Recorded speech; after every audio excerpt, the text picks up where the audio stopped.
Sebelum TJ nak tinggalkan tempat tu, dia perhati sekali lagi wajah Amjad Kamal.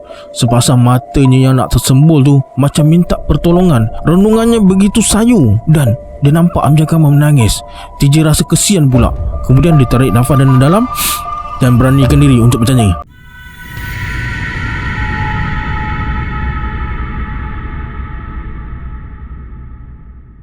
A'udzubillahi minasyaitonirrajim. Bismillahirrahmanirrahim. Assalamualaikum semua, kembali lagi bersama saya Syarul.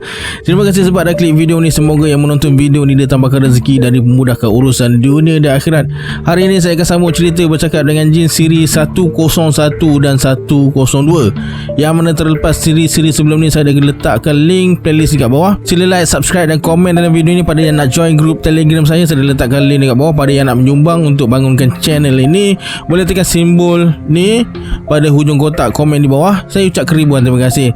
Macam biasa, sebelum saya mulakan, jom kita baca selawat dulu. Sallallahu Rabbuna ala nuril mubin Ahmad al-Mustafa Sayyidil Mursalin. Sallallahu Rabbuna ala nuril mubin Ahmad al-Mustafa Sayyidil Mursalin. Sallallahu Rabbuna ala nuril mubin Ahmad al-Mustafa Sayyidil Mursalin.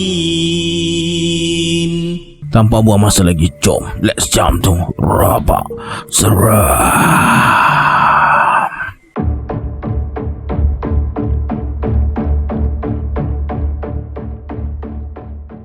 Wak Juno. Tiba-tiba Udin Tarzan muncul. Kali ni dia agak berbeza dari apa yang pernah TJ tengok sebelum ni. Udin Tarzan bercakap agak sopan, tak bangga diri. Dari wajahnya nampak dia tengah alami tekanan perasaan yang amat sangat, sentiasa resah dan cemas. Udin Tarzan pakai baju Melayu dan bersongkok hijau. Sekali pandang nampak macam orang alim atau orang baik-baik. Wak Juno termenung kejap macam nak ingat sesuatu. Wak Juno bersuara, "Saya dah lupa dekat mana kita pernah berjumpa. Apa khabar sekarang?" Wak mungkin tak kenal saya, tapi saya kenal dengan Wak. Maklumlah, Wak orang berdagang. Baru saya ingat, awak pernah cekap leher baju saya. Awak tekan mata pisau belati ke leher saya. Kemudian awak ambil duit jualan tikar saya, RM200. Udin Tarzan datang jumpa Wak Juno tu sebab dia nak minta maaf atas segala perbuatan yang dia lakukan pada Wak Juno. Menurut Udin Tarzan, sejak akhir-akhir ni, bila sampai je waktu solat, dia selalu didatangi oleh seorang lelaki tua. Paksa dia tunaikan solat dengan segera. Kalau dia berlengah-lengah, orang tua tu akan pukul tubuhnya dengan rotan. Pukul 1 pagi, pukul 3 pagi, lelaki tua tu akan kejutkan Udin dari tidur, suruh dia bertaubat dan minta ampun pada orang-orang yang dia pernah aniaya. Alhamdulillah, dengan hati yang terbuka, Wak Juno maafkan Udin Tarzan. Udin ada bagi tahu juga Amjad Kamal dah meninggal dunia. Lelaki tua itulah yang beritahu dia. Katanya lelaki tua tu bawa Amjad Kamal ke masjid nak solat, tapi Amjad tak nak. Dia lari ke arah Bukit Larut, masuk dalam hutan dekat situ, terus berlari ikut celah-celah batu. Akhirnya dia terjatuh ke dalam gaung. Udin Tarzan minta maaf untuk kali kedua pada Wak Juno dan berhasrat untuk cari orang-orang yang pernah dia aniaya untuk minta maaf. TJ batalkan dia nak pergi jumpa Najib. Dia terus pulang ke rumah. Dia masih tertanya-tanya, adakah lelaki tua yang Wak Juno dan Udin Tarzan jumpa tu adalah orang yang sama? Mungkin lelaki tua yang mereka jumpa tu juga lelaki tua yang TJ jumpa. Semuanya berlega-lega dalam kepala TJ. Sampai dekat rumah, TJ terus duduk dekat bawah pokok manggis, lebih kurang 3 rantai daripada rumah dia. Masa tengah duduk sambil termenung tu, tiba-tiba Agam muncul depan TJ. Tak tahu dia datang dari mana-mana. Mereka bersalaman. Menurut Agam, dia baru je lepas melawat saudara dia yang sakit dekat ujung kampung sana. TJ ajak dia singgah dulu ke rumah, tapi Agam menolak dengan baik sebab dia nak tumpah lalu je dekat situ. Dia cuma kirim salam je pada Datuk TJ. Kemudian Agam minta diri untuk sambung perjalanan dan bersalaman dengan TJ. Tiba-tiba TJ tergamam. Tangan Agam yang dia genggam tu gaib. Tubuhnya pun hilang.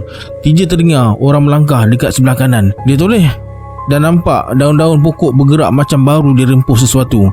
TJ abaikan dan terus duduk bawah pokok manggis tu. Angin yang bertiup membuatkan mata TJ rasa berat, rasa mengantuk. 2-3 kali dia tersengguk-sengguk nak terlelap, antara sedar dan tak sedar.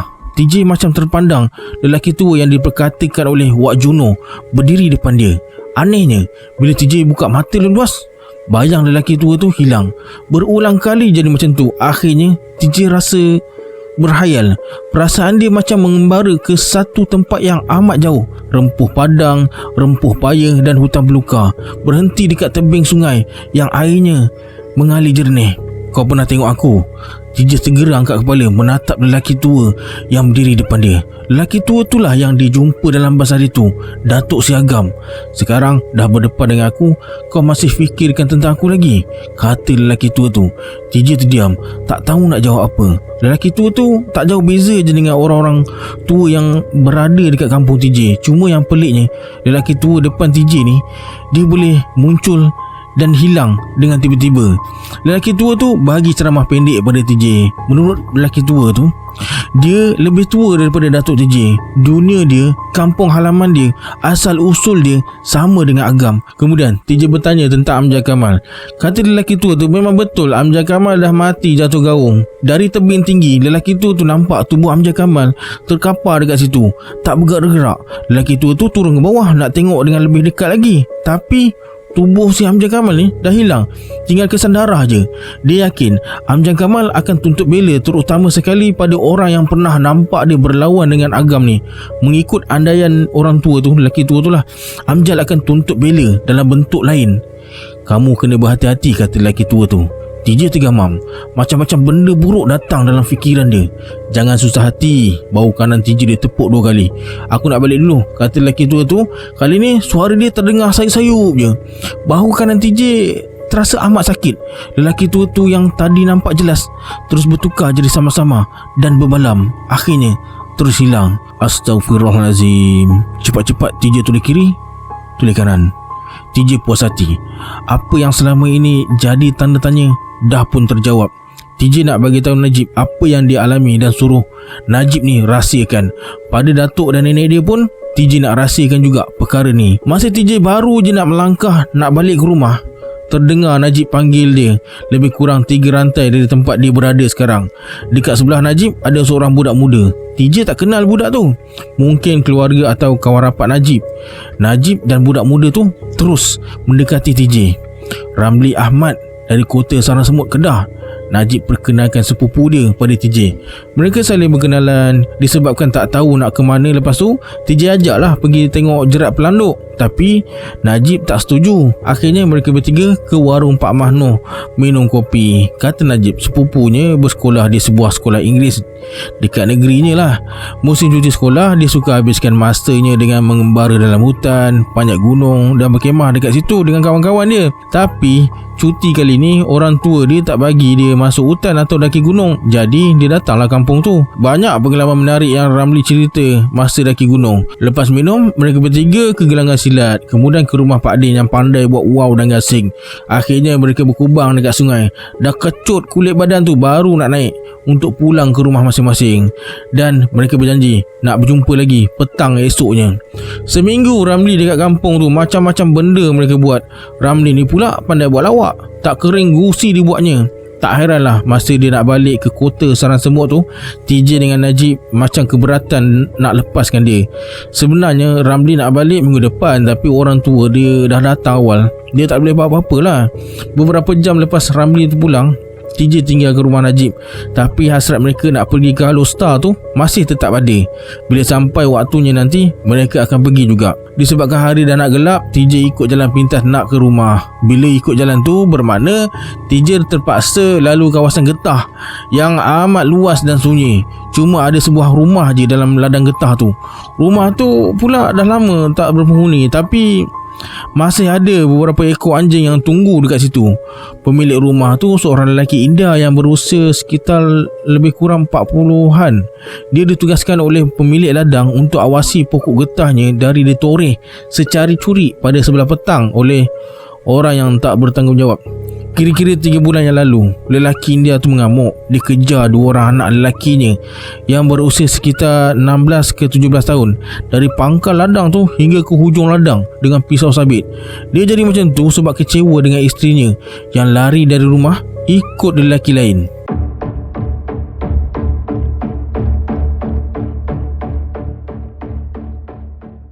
Sejak kejadian tu, kedua-dua anaknya tak pulang ke rumah. Lelaki India tu rasa amat kecewa dengan nasibnya. Akhirnya, dia ambil keputusan gantung diri dalam rumah hingga mati. Sejak itulah rumah tu kosong. Hanya anjing dia je yang masih setia tunggu dekat rumah tu. Biasanya kalau TJ lalu dekat situ, anjing tu tak menyalak atau kejar dia. Mungkin anjing tu dah biasa dengan bau badan TJ kot. Berdebar jugalah masa melintas rumah kosong tu. Maklumlah, hari pun dah sama-sama. Matahari dah berada dekat kaki langit dah. Tiba-tiba terdengar bunyi salakan anjing. TJ dah bersedia dengan kayu getah kalau anjing tu serang dia. Lama dia tunggu, tak ada pula anjing tu datang dekat dia. TJ tengok 2 ekor anjing tengah menyalak ke arah rumah usang tu. 2-3 ekor lagi tengah keliling rumah. Biasanya bila anjing menyalak tu, mesti ada sesuatu. TJ rasa cemas bila terdengar bunyi burung gagak atas bumbung rumah tu. Tiba-tiba TJ nampak pintu rumah tu terbuka dengan perlahan. Ada cahaya lampu minyak tanah dan bayang-bayang manusia bergerak dalam rumah tu. TJ terhidu bau rokok tembakau.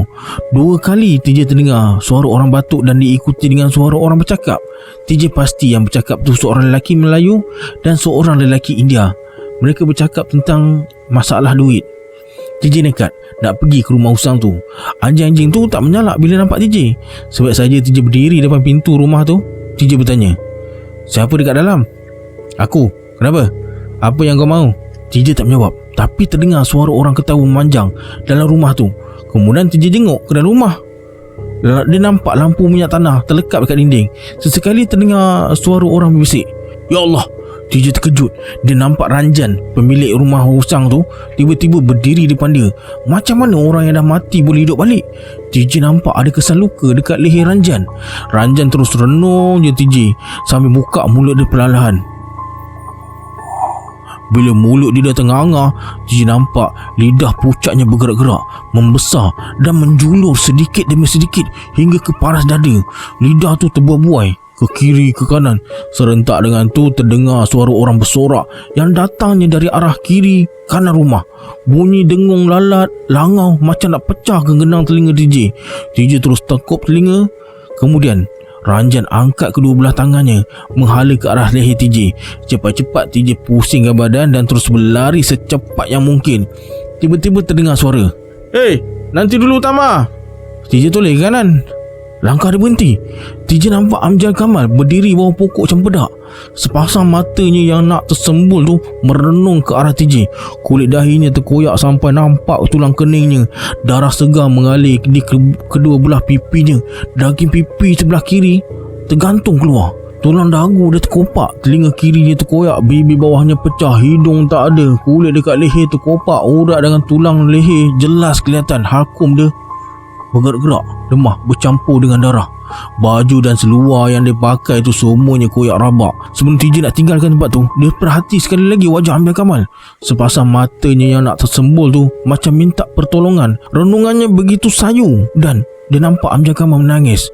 TJ rasa kesian pula. Kemudian dia tarik nafas dalam-dalam dan beranikan diri untuk bertanya, "Kenapa kamu jadi macam ni?" Tak ada jawapan. Cuma renungannya yang semakin sayu. "Kenapa kamu lari masa orang ajak kamu pergi masjid?"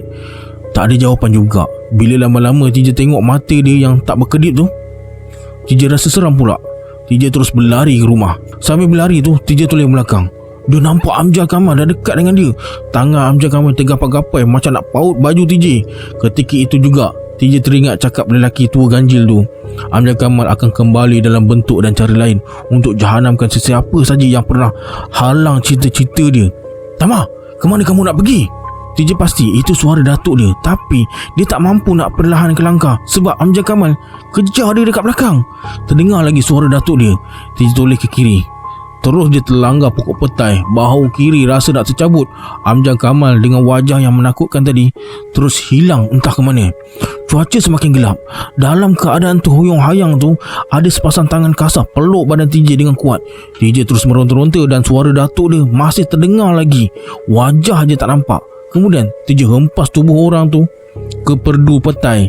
Orang tu mengerang kesakitan. TJ tak pasti siapa. TJ terus berlari. Ada yang baling jala besar ke arah TJ. Sepenuh tenaga TJ lompat hingga jala yang serkup dia tu pecah berderai. Dalam keadaan kelang kabut tu, TJ terasa ada orang sarungkan guni padi dekat kepala dia. Satu tumbukan yang padu dan kuat singgah di rusuk kanan TJ. TJ tak dapat berdiri, lalu jatuh terduduk. Kaki TJ ditarik, dada ditekan. TJ terbaring dan tubuh yang dah disarung dengan guni tu terus digolek. Kemudian TJ diangkat dan diusung. Akhirnya dihumbankan ke dalam sebuah kolam. TJ mula kelemasan dan tertelan air kolam tu. Tekak terasa payau. Kemudian TJ terasa ada orang rentap guni dan terdengar ada suara orang bercakap. Entah apa yang dicakapkan, TJ tak tahu. Badan TJ diangkat dari kolam, diletakkan atas tanah. Dalam keadaan yang tercungap-cungap tu, TJ nampak api jamung dari daun kelapa menerangi sekitar kolam. Susah dia nak cam orang-orang yang ada dekat situ. Pandangan TJ agak kabur. Badan dia menggeletar kesejukan. Apa dah jadi dengan kamu, Tama? Perlahan TJ pusingkan ke kiri dan nampak datuk dia tengah duduk mencangkung. Cepat-cepat TJ alihkan pandangan ke langit. Tak semena-mena muncul Amjad Kamal di awang-awangan, bergerak bebas ke sana kemari sambil melambai-lambai tangan ke arah TJ. "Hei, nanti dulu, Tama," katanya. Amjad Kamal berhenti betul-betul depan mata TJ dan terus mendekati TJ. Kemudian dia baling seketul tanah dekat muka TJ. Terasa panas, macam kena api. TJ jadi tak tentu arah. Amjad Kamal bersuara, "Kamu sekarang tunduk dengan aku. Kamu faham?" "Faham." "Kamu ikut perintah aku. Tunduk dengan kata-kata ini. Dari hati, dari perasaan, dari semangat rohani dan jasmani. Kau ikut apa yang aku suruh." "Saya faham." Amjad Kamal yang berada dekat awang-awangan tu ketawa berdekah-dekah. TJ tak tahu datuk dia dengan kawan-kawannya dengar atau tak suara Amjad Kamal ketawa tu. "Kamu kenal siapa ni?" Amjad keluarkan sebuah patung dari celah ketiaknya. TJ gelengkan kepala. Memang susah nak tengok wajah patung tu dari jauh. "Baiklah, sekarang kau lihat dengan teliti," kata Amjad Kamal, lalu besarkan patung tu macam bentuk manusia biasa. Mula-mula TJ ingat datuk dia, tapi bila dia perhati betul-betul, bukan rupanya. Cuma bentuk tubuh dan wajahnya nak sama macam datuk dia. Kemudian Amjad suruh TJ renung ke arah dada kiri patung tu. Kelihatan cahaya berkelip-kelip macam cahaya batu delima betul-betul dekat bahagian jantung. Makin lama dia renung, mata TJ jadi silau dan kepala dia terasa pening. Kemudian Amjad suruh TJ tikam dada patung tu dengan pisau. TJ cakap, "Mana ada pisau?" Amjad suruh raba bawah ketiak dia. Memang betul, ada pisau pindik bawah ketiak sebelah kanan TJ. TJ pegang erat-erat pisau tu dan terus baling ke arah benda yang berkelip tu. Tepat kena sasaran. Terdengar jeritan dan benda yang berkilau tu hancur berkecai. Badan patung berkecai berterbangan. TJ terkejut. Seluruh badan bergetar. TJ rasa mula terdengar suara orang bercakap antara sedar dengan tak sedar. TJ cuba gerakkan kepala ke kiri dan ke kanan. Tak nak pandang ke langit lagi. "Curahkan air ke mukanya. Dia masih berhayal," kata Datuk TJ. Belum pun sempat TJ bersuara, satu badi air dicurahkan ke mukanya. Kemudian mereka letak TJ atas pengusung buluh. Kedua tangan dan kaki TJ diikat dengan rotan. TJ nampak Mak Daud dan Azizi Jabbar masih berdiri tepi kolam ikan milik Haji Sulong. Kedua-duanya pegang baldi kosong. "Macam mana saya boleh berada dekat sini?" tanya TJ pada Uda Lamat yang berdiri dekat pengusung. Orang tua tu tersenyum sambil bercerita. Kata Uda Lamat, TJ ni lari satu ladang ni sambil bertempik macam gajah hilang anak. Nak tangkap terpaksa dijala. Kemudian dihumban ke dalam kolam ikan. Lepas tu diikat pada pengusung. Kalau tak buat macam tu, entah kaki gunung mana TJ pergi. Jam dah dekat pukul 10 malam. Mereka terus usung TJ sampai ke rumah. Sampai je dekat rumah tu, nenek dia dah menangis dah. TJ diletakkan dekat anjur rumah.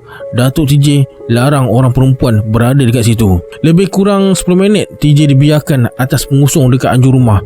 Kemudian Datuk TJ periksa dahi, dada, perut dan hujung ibu jari sebelah kanan TJ. Kemudian rotan yang diikat kaki dan tangan pun dibuka. TJ disuruh duduk dan dipaksa minum air dingin dari labu tanah. "Sekarang kamu jangan fikirkan apa yang kamu rasa," kata Datuk TJ. TJ hanya terdiam.